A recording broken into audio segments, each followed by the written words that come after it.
Hemos llegado a uno de los grandes clásicos de la literatura futbolera argentina y claramente mundial, en esta saga para nuestro canal. 19 de diciembre de 1971 de Roberto Fontana Rosa, que es considerado por muchos, incluyendo críticos y fans, como el mejor cuento de fútbol jamás escrito. Fontana Rosa, el negro, rosalino que nació en 1944 y que murió en el año 2007, fue el genio del humor, creador de Inodoro Pereira y Boggy el Aceitoso, hincha fanático del Rosario Central. Este cuento lo publicó originalmente en 1982 en Nada de Otro Mundo, pero aparece en la antología de cuentos de fútbol de Valdano. Es una obra maestra de humor absurdo, pasión desbordada y ternura trágica, narrada en primera persona por un hincha canalla que justifica o intenta justificar una locura colectiva. Yo soy Irving Sun, esto es Crónica Lunares de Sun, esta es nuestra sección de cuentos del Mundial y hoy en ella vamos a leer en voz alta el cuento de 19 de diciembre de 1971 de Roberto Fontana Rosa. Pero antes de eso vamos a escuchar nuestro intro, les voy a presentar este cuento para que más o menos sepan de qué trata y pues al final lo leemos en voz alta. Vamos a escuchar nuestro intro y comenzamos.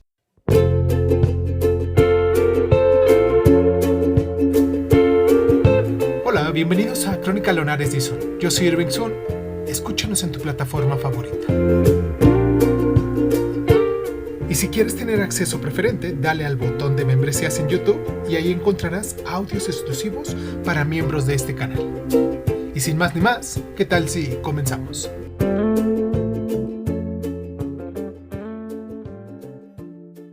Cierra los ojos, cierra los ojos, cierra los ojos, cierra los ojos. Imagina Rosario en 1971. Central y Newell's, el clásico rosalino, el clásico de clásicos. Se enfrentan en semifinales de campeonato nacional. El ganador va directo a la final en Rosario y el perdedor se convierte en el hazmerreír eterno de toda la ciudad. La presión es infernal.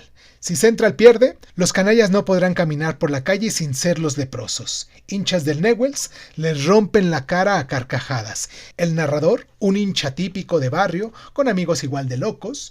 El Coqui, Michi, Miguelito, el Valija, lo cuentan años después con voz de confesión de bar. Sí, yo sé que ahora hay quienes dicen que fuimos unos hijos de puta por lo que hicimos con el viejo Casale. Yo sé. Pero te la cuento porque es linda, hermano. Te la cuento porque es linda. Y ahí viene la locura. Para asegurar la victoria, repasan todas las cábalas posibles. El Coqui con el reloj en la muñeca derecha, porque una vez empataron así. Michi y Miguelito discutiendo quién estaba detrás del Valija en la tribuna contra el Atlanta, porque claramente esa posición trajo suerte. Parados exactamente igual que en el partido anterior. Todo calculado al milímetro, pero faltaba algo. El viejo Casale, un hincha legendario del Newell's, el que siempre va con su gorrito milagroso, ese que, según la leyenda, trae suerte a los leprosos. Los canallas deciden, hay que neutralizarlo, así que lo secuestran, sí, lo secuestran, el día del partido. Lo llevan a una casa, lo atan, le dan de comer, pero con cariño, ¿eh? No era para hacerle daño, hermano, era para que no fuera al estadio. El viejo Casale, resignado, les dice, muchachos, yo sé que van a ganar, pero no por mí, sino porque juegan bien. Y mientras tanto, en el Monumental del River, ya que el partido se jugó ahí, Aldo Pedro Poy hace la famosa palomita, ese cabezazo en plancha que empató y luego llevó a Central a la final y al título. Gol histórico. Central gana. La ciudad explota de alegría y el viejo Casale, liberado después, muere poco tiempo después. El narrador termina con un nudo. Fuimos unos hijos de puta, pero ganamos. Roberto Fontana Rosa nos clava este cuento con un humor rosalino puro, exagerado, autocrítico, tierno en el fondo. No es solo una anécdota loca, es todo un retrato brutal de la pasión hincha. El cagazo que te hace cualquier cosa, la superstición que roza la demencia, el amor que nos lleva a lo absurdo. Hay risas, las discusiones por las cábalas son puro oro, pero también hay melancolía, el viejo Casale como víctima inocente, el narrador justificándose años después. Es un cuento semicorto, dialogado, con un lenguaje de barrio que suena perfecto en voz alta. Dura unos 42-45 minutos, leyendo despacio, con pausas para introducir esas carcajadas, y muchos lo llaman el mejor cuento de fútbol de la historia, porque captura lo que el fútbol hace con la gente. Nos vuelve irracionales, tribales y capaces de todo, por un partido. Es ideal para quienes diariamente nos han estado escuchando, ya que cierra esta antología de Valdano con el broche de oro argentino, después de haber escuchado a Delibes, a Argüelles, a Cerezales, a Llamazares, a Atzaga, a Vicent, a Regás, a Navarro. Este es el contrapunto perfecto, ya que viene de lo filosófico a lo trágico, a lo hilarante, a lo pasional, y conecta con este mundial. Mientras vemos los 104 partidos y las rivalidades globales, este cuento nos recuerda que, en el fondo, el fútbol es eso: hinchas dispuestos a secuestrar al destino o a un viejo con gorrito por un triunfo. Y la palomita de Poi sigue siendo la leyenda. Sería muy épico poderlo leer con el acento rosalino, aunque no lo puedo hacer, o al menos imitar el tono confesional del narrador. Pero si tú quieres rematar escuchando de esta antología con el extremo fantasma de Juan Villoro, el último con el realismo mágico y la melancolía mexicana, o pasar a otros como El penal más largo del mundo de Soriano, que es una épica uruguaya, La observación de los pájaros, por ejemplo, del mismísimo Fontana Rosa, o simplemente quieres escuchar también a Mario Benedetti, avísame, déjame aquí en los comentarios lo que te está gustando de este programa, sugiéreme alguno de los cuentos y pues sobre todo comparte con tus compañeros, con tus amigos de WhatsApp. Mándales este audio por WhatsApp a todos esos amigos que están bien clavados en el mundial porque dicen que no solamente de fútbol se vive la vida, también existe esta literatura. Y sí, te gusta lo que estamos haciendo, danos un like, comparte, suscríbete, sobre todo suscríbete, y pues vamos a leer en voz alta este cuento de 19 de diciembre de 1971 de Roberto Fontana Rosa. Cierra los ojos, cierra los ojos, cierra los ojos, cierra los ojos. 19 de diciembre de 1971, Roberto Fontana Rosa. Sí, yo sé que ahora hay quienes dicen que fuimos unos hijos de puta por lo que hicimos con el viejo Casale. Yo sé, nunca falta gente así. Pero ahora es fácil decirlo, ahora es fácil. Pero habría de estar esos días en Rosario para entender el fato, mi viejo. Que al hablar el pedo ahora habla cualquiera. Yo sé que si vos te acordás lo que era Rosario en esos días anteriores al partido. ¿Y qué te digo, esos días? Desde semanas antes ya se había hablado del partido y la ciudad era una caldera. Por eso era lo que era la ciudad. Claro, los que ahora hablan son los turros que después vos le veías por las calles gritando y saltando como unos desgraciados, festejando en pedo a los gritos y después ahora te salen con que... ¿Qué son? Moralistas. De que se la tiran de los hijos de las mil putas. Ahora son todos piolas. Es muy fácil hablar. Pero si vos vieras lo que era la ciudad en esos días, hermano, prenderías un fósforo y volabas todo a la mierda. No sé si se hablaba de otra cosa en los boliches, en la calle, en cualquier parte. Saltaban chispas, te aseguro. Y la cosa arrancó con el fato de las cábalas, o mejor dicho, de los maleficios. Hay que entender que no era un partido cualquiera, hermano. Era la final. Porque si bien era una semifinal, el que ganaba después venía a jugar a Rosario y le rompía el culo a cualquiera. Fuera Central como Ñu, acá le hacía la fiesta a cualquiera. Y como estaban los lepra, eso tendría que acordarse ahora los que hablan del reverendo pedo y nos vienen a romper las pelotas con el asunto del viejo Casale. ¿No se acuerdan esos turros cómo estaban los lepra? ¿No se acuerdan ahora, mi viejo? Ahora que aguantarlos porque se corría una fija. Pero una fija que se corría, hermano, que hasta creo que se pasaban, que nos iban a llenar la canasta. Que no solo se nos iban a hacer la colita, sino que además nos iban a meter 5 en el Monumental y para la televisión. Pero ¿por qué no se va la concha de su madre? ¿Qué mierda nos van a hacer 5 esos culos roto? Así se la comieron doblada. ¿Qué pija tienen desde ese día y no se la pueden sacar? Pero la verdad, hermano, con una mano en el corazón, que tenía un equipazo, pero un equipazo de padre y señor mío. Hay que reconocerlo, porque jugaban que daba gusto, el buen toque, y te abrochaban bien abrochado. Estaba Sanabria, el Mario Sanabria, el mono Oberti. Dios querido, el mono Oberti, qué jugador. Silva, el que era Lanús, el albañil. Montes de 5. Santa María, el cucurrucho Santa María, qué sé yo, era un equipazo que hay que reconocer. Y la lepra se corría una fija. ¿Sabes cuántos había en la ruta a Buenos Aires el día del partido? Yo no sé, eran miles, millones, no sé de dónde habían salido tantos leprosos. Si son 4 locos y de golpe para ese partido, aparecieron como hormigas los desgraciados. Todos fueron lo que era esa ruta, papito queridos. Entonces, oídme, había que recurrir a cualquier cosa. Hay partidos que no podéis perder, tenés que ganar o ganar.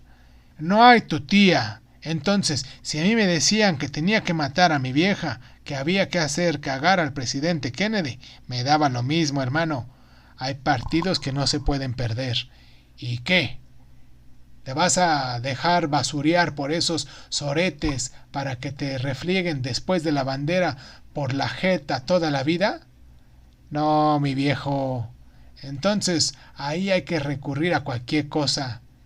Es como cuando tenéis un paciente enfermo, ¿viste? Tu vieja, por ejemplo, por ahí sos capaz hasta de ir a la iglesia, ¿viste? Y te digo, yo esa vez no fui a la iglesia. No fui a la iglesia porque te juro que no se me ocurrió. Mira vos que si no, te aseguro que me confesaba y todo si servía para algo. Pero con los muchachos enganchamos con la cuestión de las brujerías, de la ruda, macho, de enterrar un sapo detrás del arco de Fenoy, de tirar sal en la puerta de los jugadores de Newell y de todas esas cosas de que siempre se habla. Por supuesto que todas las brujas del barrio ya estaban labureando en la cosa y había muñecos con camiseta de Newell clavados con alfileres. Maldiciones perdidas por teléfono y hasta mi vieja, que no manía mucho del asunto, tenía un pañuelo atado desde hacía como 10 días de esos de Pilato, si no ganas Central en River no te desato. Después la vieja decía que habíamos ganado por ella. Pobre vieja, si hubiera sabido lo del viejo Casale. Pero yo le decía que sí para no desilusionarla a la vieja.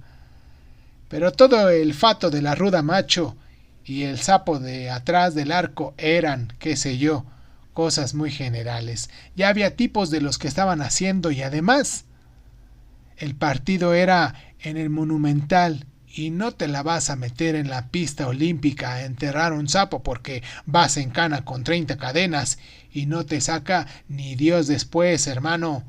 Entonces, me acuerdo que empezamos con la cosa de las cábalas personales, porque me acuerdo que estábamos en el boliche de Pedro y veníamos hablando de eso.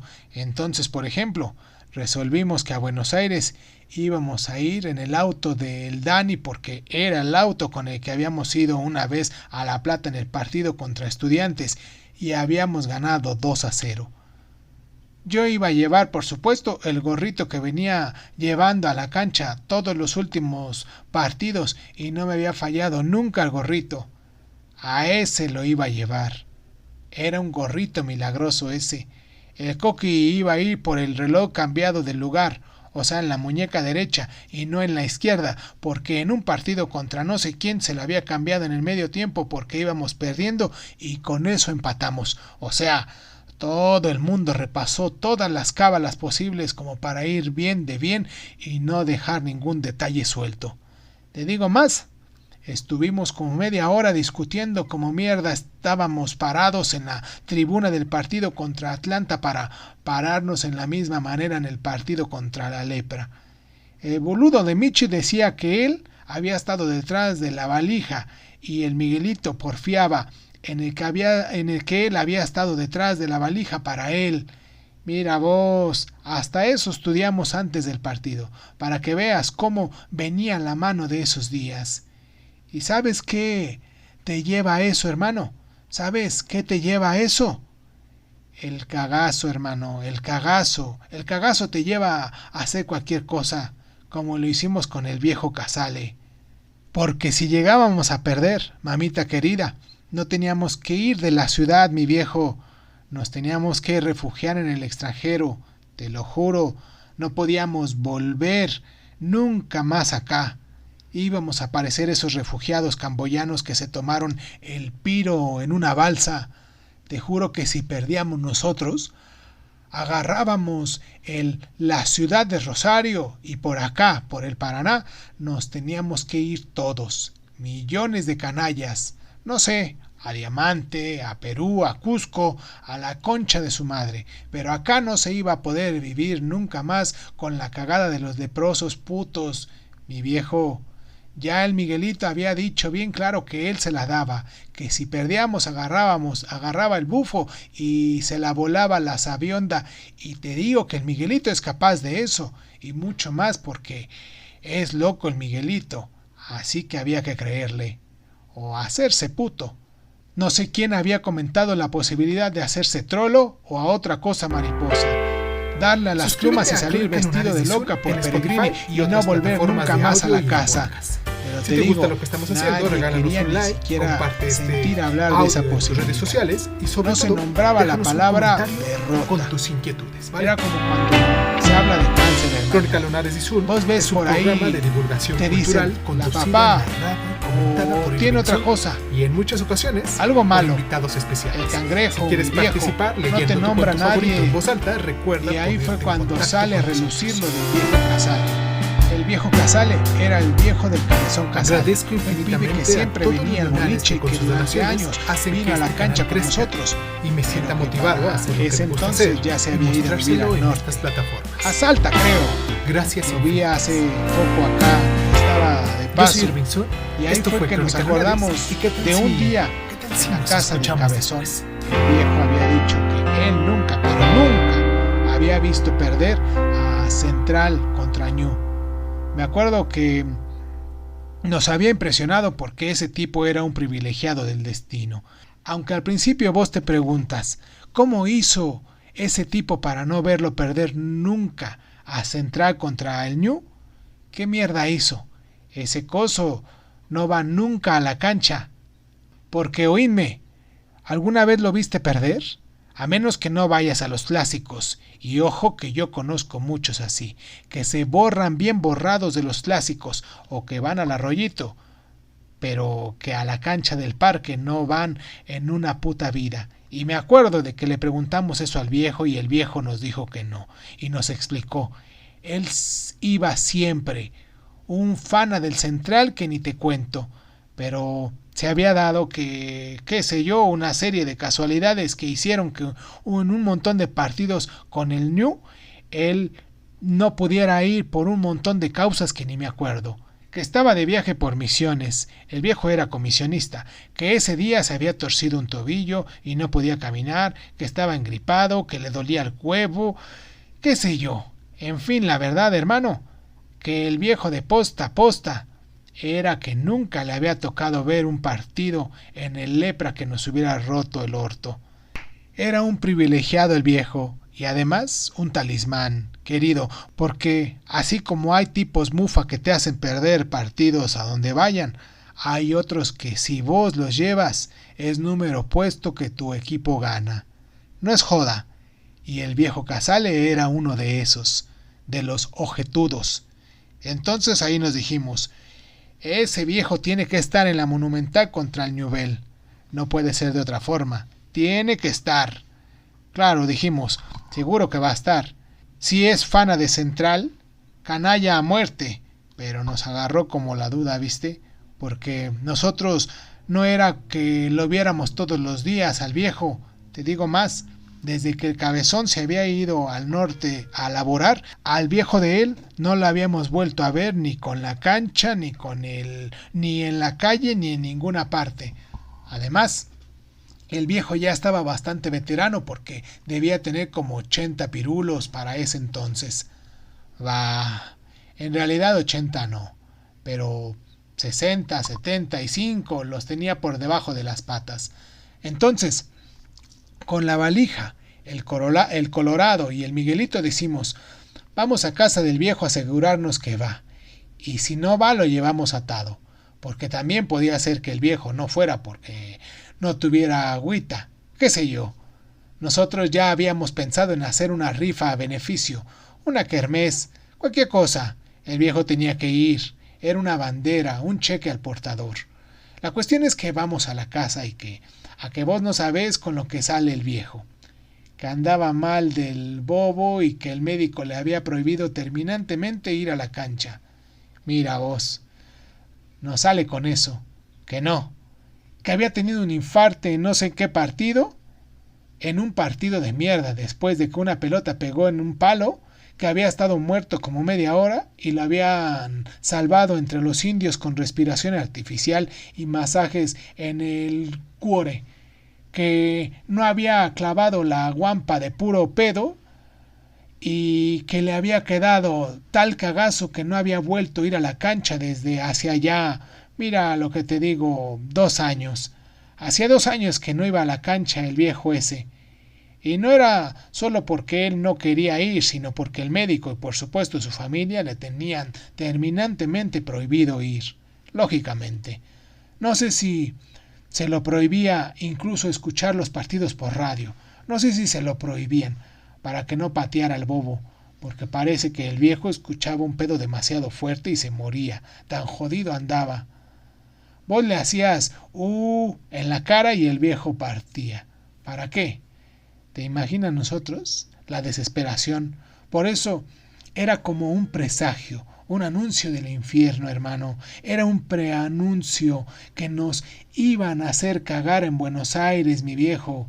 Entonces empezamos a tratar de hacerle la croqueta al viejo, a convencerlo, a decirle, pero mire, don Casale, usted tiene que estar.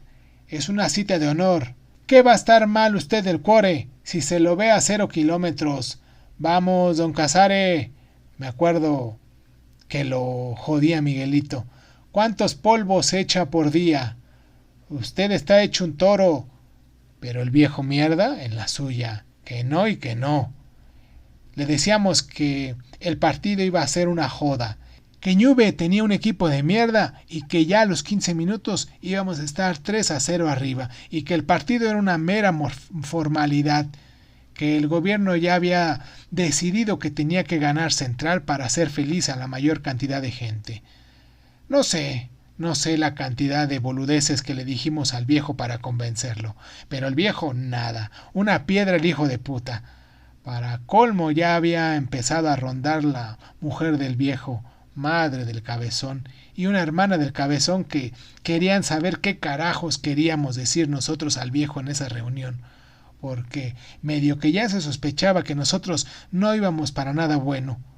En resumen, que el viejo nos dijo que no, que ni loco, que ni siquiera sabía si iba a poder resistir la tensión de saber si se jugaba el partido, aún sin escucharlo, porque el viejo los diarios los leía, tan boludo no era, y sabía cómo venía la mano, cómo era la cosa, cómo formábamos los equipos, suplentes, historial, antecedentes, chaquetillas, color, todo.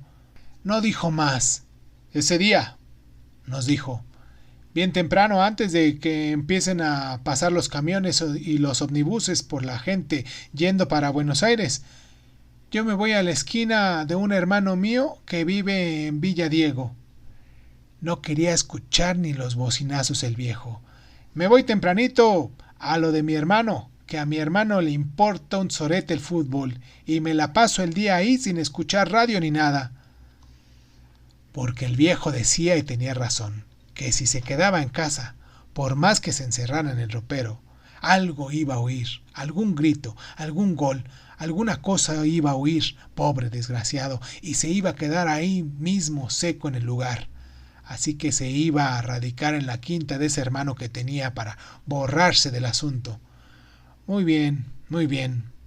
Te digo que salimos de ahí hechos bosta porque veíamos las cosas que venían muy mal.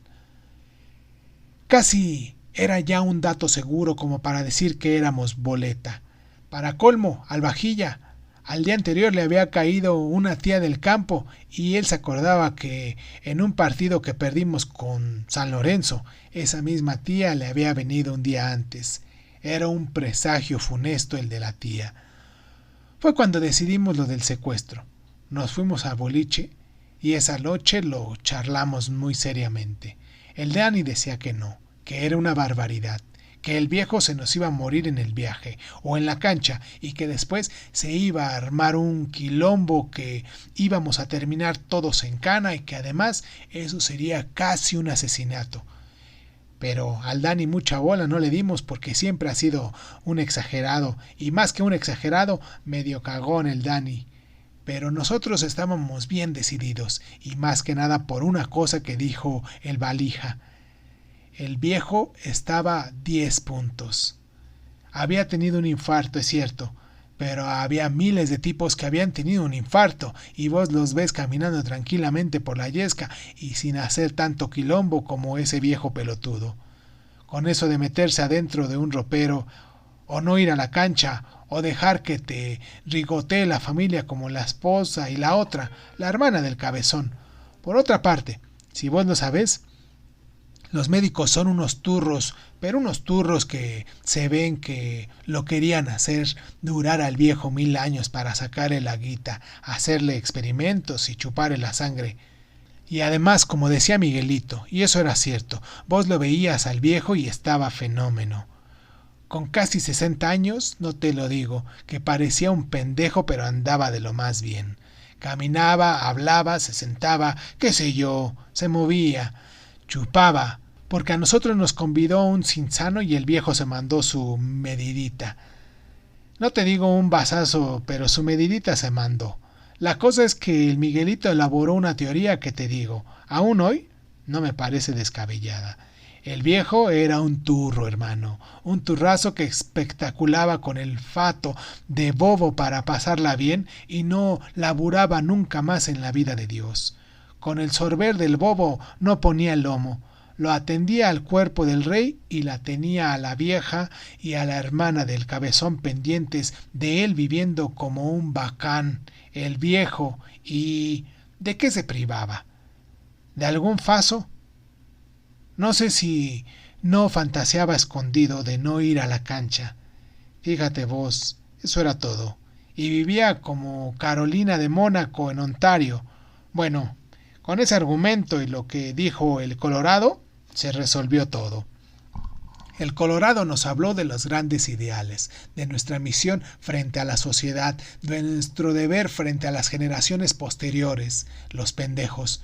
Nos dijo que si ese partido se perdía, miles y miles de pendejos iban a sufrir las consecuencias, que para nosotros, y eso era verdad, iba a ser muy duro, pero que nosotros ya estábamos jugados, que habíamos tenido lo nuestro y que, de últimas, teníamos experiencia en malos ratos y fulerías, que los pibes, los pendejitos del Central, esos iban a tener de por vida una marca en sus vidas que los iban a marcar para siempre, como un fierro caliente, que las cagadas que iban a recibir esos pibes, esas criaturas en la escuela, los iban a destrozar, les iban a pudrir el bocho para siempre, iban a ser 1 o 2 generaciones de tipos hechos bolsas, diminutos ante los leprosos, temerosos de salir a la calle o mostrarse en público. Y eso es verdad, hermano, porque yo me acuerdo lo que eran las cagadas en la escuela primaria, sobre todo.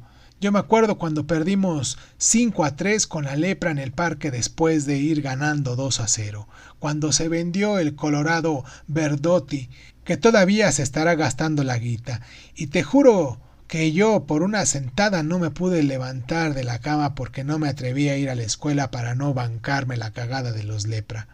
Los pibes son muy hijos de puta para la cagada, son muy crueles. ¿No viste cómo descuartizan bichos que agarran una langosta y le sacan todas las patas? Son unos hijos de puta los pibes en ese sentido. Y lo que decía Colorado era verdad. Ahora todo el mundo habla de una deuda externa. Y bueno, hermano, eso era algo así como la deuda externa, porque por la cagada de los 4 reverendos hijos de puta que empeñaron al país, los tenemos que pagar todos, y los hijos de nuestros hijos. Y si estaba en nosotros hacer algo para que eso no pasara, había que hacerlo, mi querido. Además, como decía el Colorado, no era el problema de la cargada de los pendejos newellistas, está también el fato del exitismo. Los pibes ven que gana un equipo y se hacen hinchas a ese equipo. Son así, casquivanos. Son hinchas de campeón. Entonces, ponerle que hubiese ganado el Newell y a la mierda. Y de ahí a más, todos los pibes se hacían de Newell. Ponerle la firma.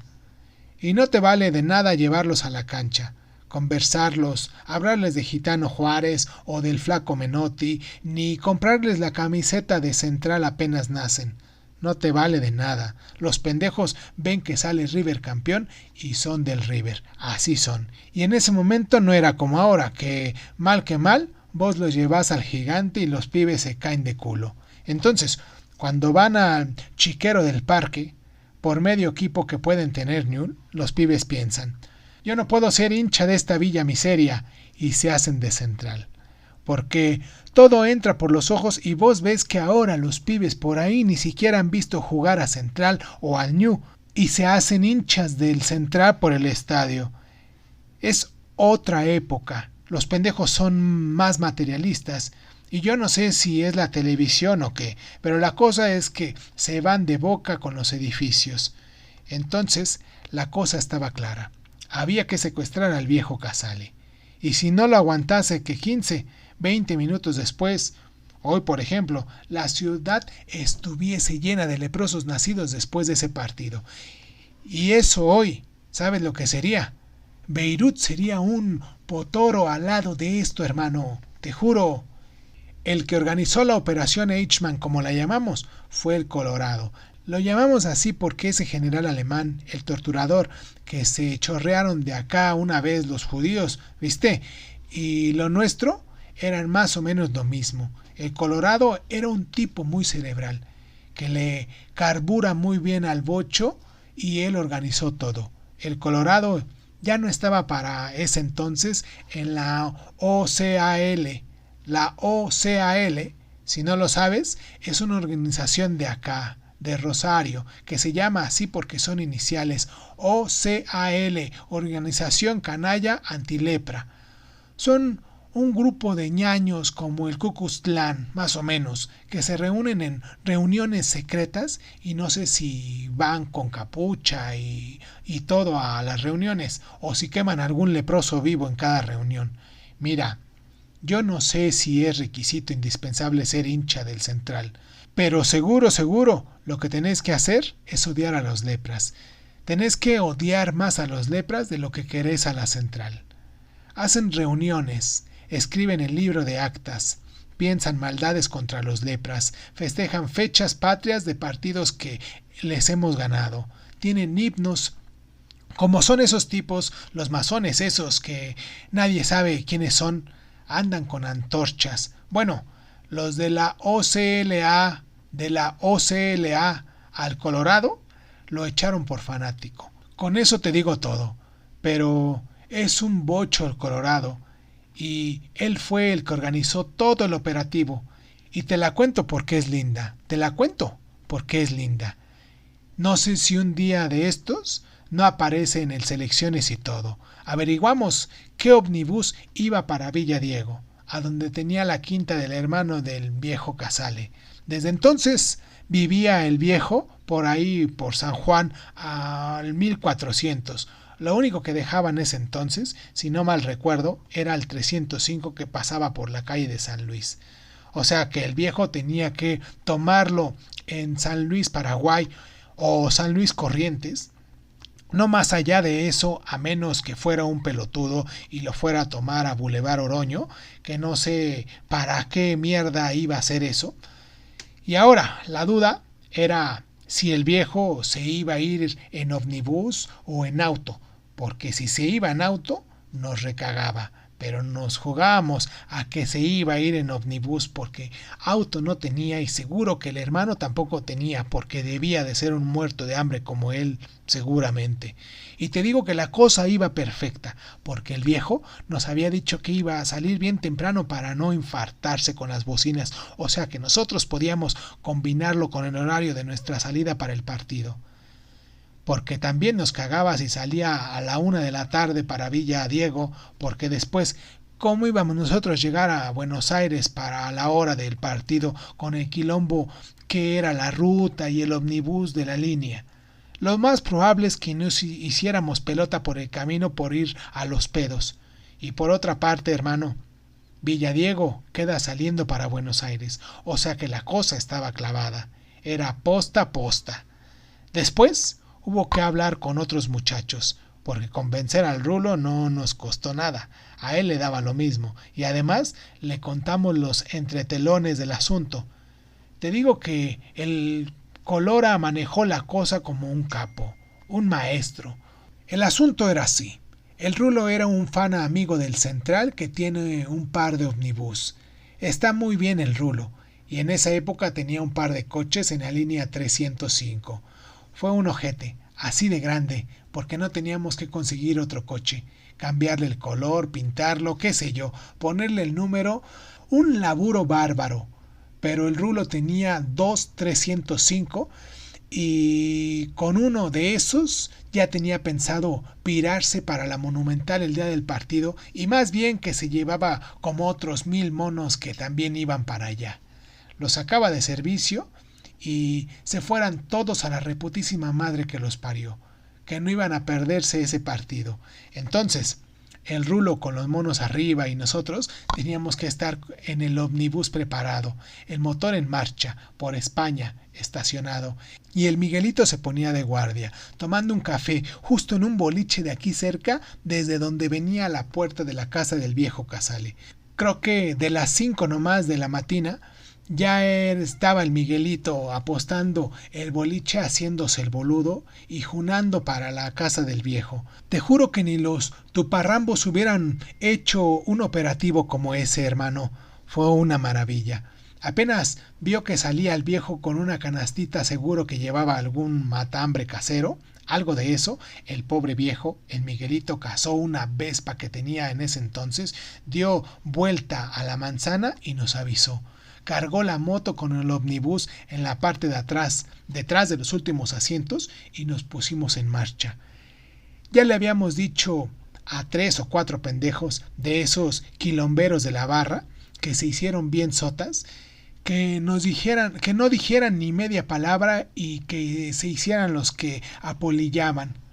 Nosotros también, para que no nos reconociera el viejo, estábamos en los asientos traseros, haciéndonos los dormidos, incluso con la cara tapada con algún pullover, como si nos jodiera la luz o con algún piloto.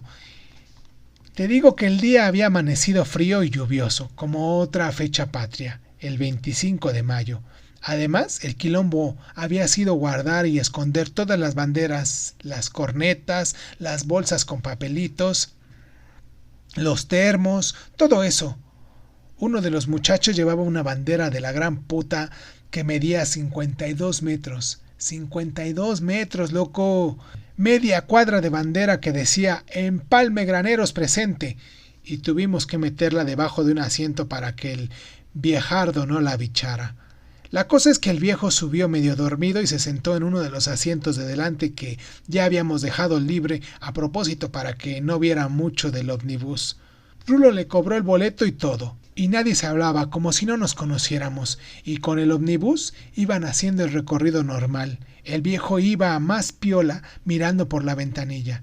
La cuestión es que llegamos a Villa Diego, y el viejo tranquilo, cada tanto, cuando nos pasaba algún auto con banderas en el techo, tocando bocina, el viejo miraba a los que tenía cerca y movía la cabeza como diciendo, «Mira vos». Sé que tenía unas ganas de hablar, pero nadie quería darle mucha bola para no pisarse en una de esas.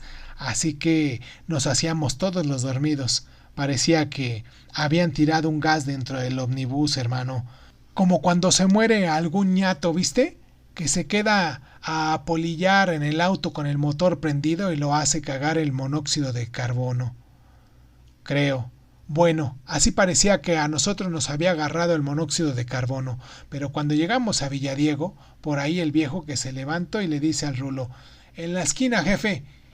Y yo no sé qué le dijo el Rulo, algo de que ahí no se podía parar, que estaba cerrado el tráfico, que había que seguir un poco más adelante, y el viejo se la comió, que se quedó parado al lado de la puerta. Al rato, por supuesto, de nuevo el viejo, ¡en la esquina! Ahí ya el Rulo nos miró, porque se le habían acabado los versos, y ahí, mi hermano, vos no sabés lo que fue eso. Fue como si nos hubieran puesto todos de acuerdo y te juro que ni siquiera lo habíamos hablado. Empezaron los muchachos a desplegar las banderas, a sacar las cornetas y las banderas por las ventanas y a los gritos, hermano, soy canalla, por las ventanas.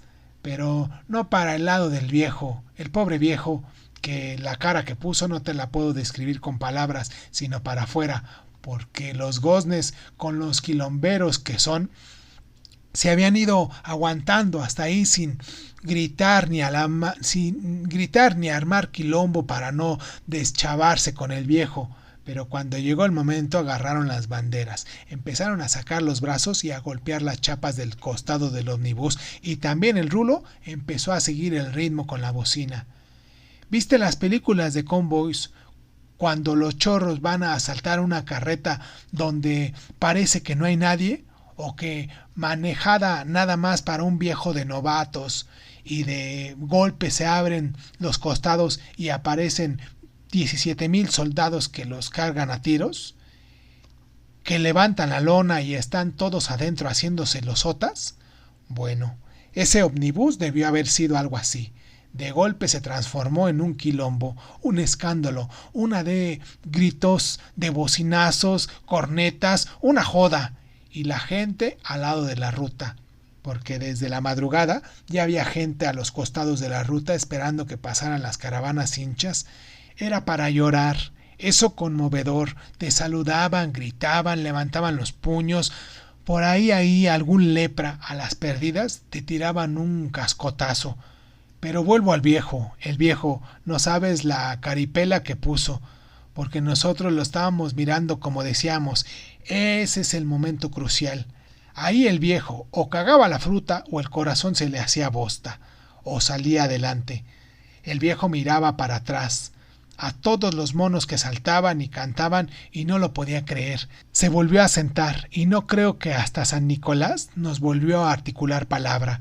Te digo que el rábano, el hijo de la Nancy, ya se había ofrecido a hacerle respiración boca a boca llegado el caso, que era algo a lo que todos, mal que mal, le habíamos esquivado el bulto porque, según yo, te daba un poco de asco, además con un viejo. Pero mira, te la hago corta.